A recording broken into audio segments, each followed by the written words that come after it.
മെഴുക്കുപുരട്ടി എങ്ങനെ ഉണ്ടാക്കാം? ഇതിനായി ഞാനിവിടെ ഉപയോഗിച്ചിരിക്കുന്നത് കുന്നങ്കായയാണ്. കുന്നങ്കായ ചെറിയ കഷ്ണങ്ങളാക്കി നുറുക്കിയെടുത്തതിന് ശേഷം മഞ്ഞൾപ്പൊടി ഉപയോഗിച്ച് അതിൻ്റെ കറ പോകുന്ന രീതിയിൽ കഴുകിയെടുത്ത് കുക്കറിലേക്കിട്ട് ഇതിലേക്ക് ലേശം വെള്ളവും തുള്ളി മഞ്ഞൾപ്പൊടിയും പാകത്തിന് ഉപ്പും ചേർത്ത് ഒറ്റ വിസിലിന് കുക്കറിലിട്ട് വേവിച്ചെടുക്കുക.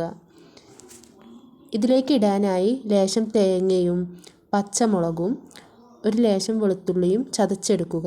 ചട്ടി ചൂടാക്കിയതിന് ശേഷം അതിലേക്ക് കടുക് പൊട്ടിച്ച് ഉള്ളിയും വേപ്പിൻ്റെ ഇലയും ഇട്ട് നന്നായി വഴറ്റിയെടുക്കുക.